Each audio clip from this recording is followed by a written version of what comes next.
Showbiz, baby. Got secret dough. Hey y'all, it's your girl Haley. I'm the girl behind Brewing Happiness, which is a health and happiness website with recipes dedicated to all definitions of health. Today we are making pizza dough. I'm making a whole wheat, New York style pizza dough.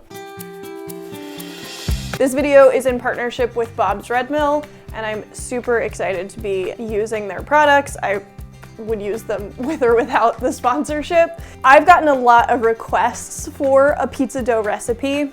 This one takes a little bit of patience. It takes some mental preparation. You're gonna have to make it a couple of days ahead of time, but I promise you it is the best homemade New York style pizza dough you're gonna have. It's a little bit healthier because of the whole wheat. We're using some healthier alternatives like coconut sugar instead of refined sugar. I wanted to start here and master this option before I moved on to, I'll also work on a gluten-free version of this crust, and then I'll move on to like a cauliflower crust for you guys. But I wanted to start with the classic so that we can have that on Brewing Happiness so that any pizza toppings you want can go on this crust, and you can be guaranteed to have a really delicious pizza night at home. So in order to come up with this recipe, I did a lot of internet searching, reading, and then also just some good old classic eating pizza investigating. So I'll show you a little bit of that journey, and then we'll come right back here and we'll make this dough together. I'll see you in a bit. Hey, I'm pizza taste testing around New York with these fools slash gentlemen.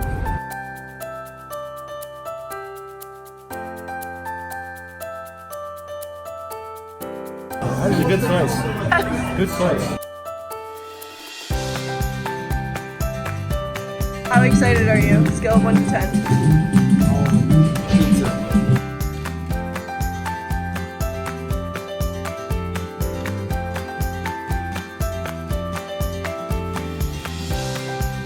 What was your favorite? I'm gonna say Roberto's. Roberto's really good. Oh, Roberto's. same. I'm gonna say my top pick, crust-wise, is Scars. Pizza-wise, I think I will agree that it's Roberto's. Did you say Scarves? Scars. Scars! I said scars! We are back and we're gonna make some whole wheat pizza dough. We're doing a cold rise, which means that this is gonna have some active dry yeast in it, but it's gonna mix together really simply. And then you just form it into a dough, throw it in your fridge for like 24 to 48 hours.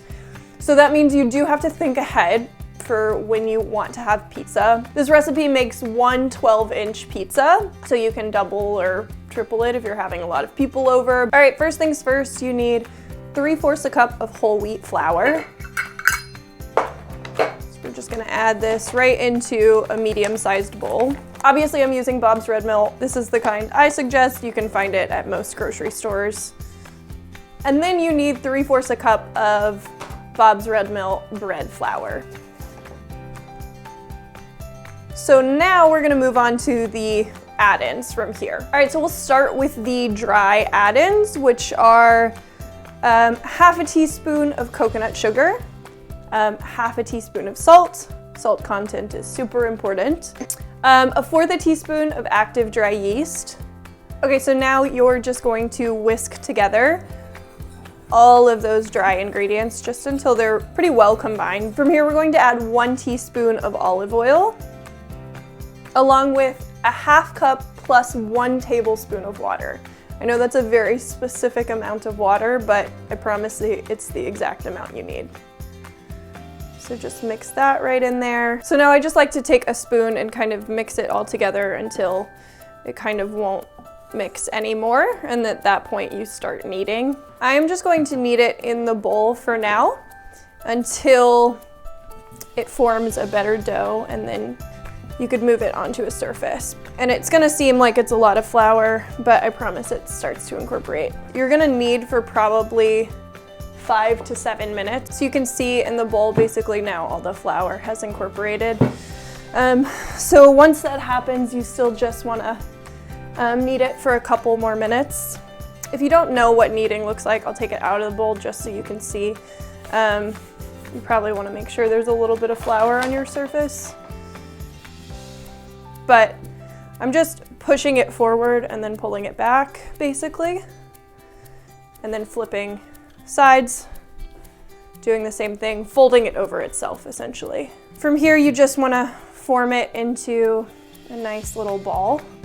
And then you're going to put this into a Ziploc bag with a little bit of oil. This is from a dough I made previously. We're just gonna tuck this in here. Let most of the air out, but you do wanna give it a little bit of room to grow. This isn't gonna grow a lot, but it'll grow a little bit. So then you can just put this in your refrigerator for 24 to 48 hours. And then after that, I'll show you what happens next. Magically, 24 to 48 hours has passed. So now I'm going to flour my surface gently with a little bit of bread flour. And then we're going to take our dough out of the refrigerator and let it sit at room temperature for at least 30 minutes, but up to an hour. So this has already been sitting for 30 minutes to an hour. From here, you never ever want to roll your dough out with a rolling pin. So instead, you're going to just make sure it has a little bit of flour all around it. And then I'm just going to gently stretch it all the way around until it makes about a 12-inch shape. My favorite method for cooking at-home pizza dough is in a cast iron skillet. So I'm gonna show you how to do that. I have a 12-inch cast iron skillet that is actually preheating in my oven at 500. So you really wanna crank your oven up to as high as it will go. That's gonna give it that nice New York pizza oven texture. So just at the last minute, you want to grab your cast iron out of the oven along with all of your pizza toppings. Okay, I grabbed my cast iron skillet from the oven. It is very, very hot. That's exactly how you want it. And I grabbed all my other toppings. So the first thing you're gonna do, I made a mixture of equal parts whole wheat flour, cornmeal, and coconut sugar, just 1 teaspoon of each basically. And we're just gonna gently coat the bottom of this. This is just gonna keep everything from sticking and create that nice crust that you like. And then you want to carefully just load it in. The pan is very hot, so you kind of only have one chance here. And then we're going to add in our tomato sauce right on top. I am just using, truthfully, a store-bought tomato sauce that I like. So you can use kind of whatever you want here. Now we're gonna add, this is a sharp cheddar cheese. Got a good amount of that. This is a different kind. This is an aged sharp cheddar. And I like to microplane some of this on there because it melts quicker, it fills in all of the gaps. And then every pizza should be topped with a little pinch of flaky sea salt, in my opinion. And then some ground black pepper.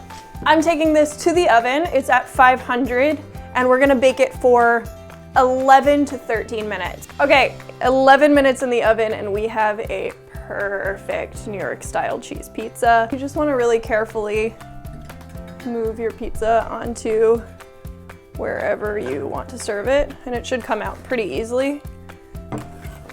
And to it, I'm just gonna first add basil, which makes every pizza delicious. And then from here, I just add a bunch of arugula. This is obviously all optional, but you could stop at the basil.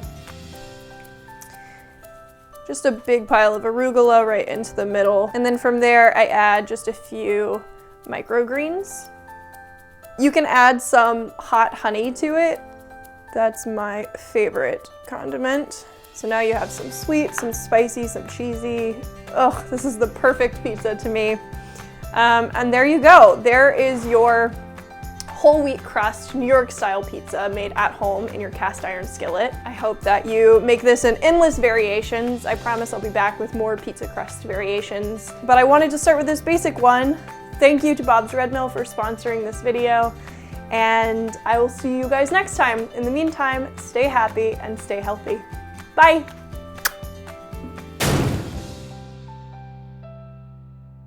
How's that bite? That was great. Yeah? Nailed it.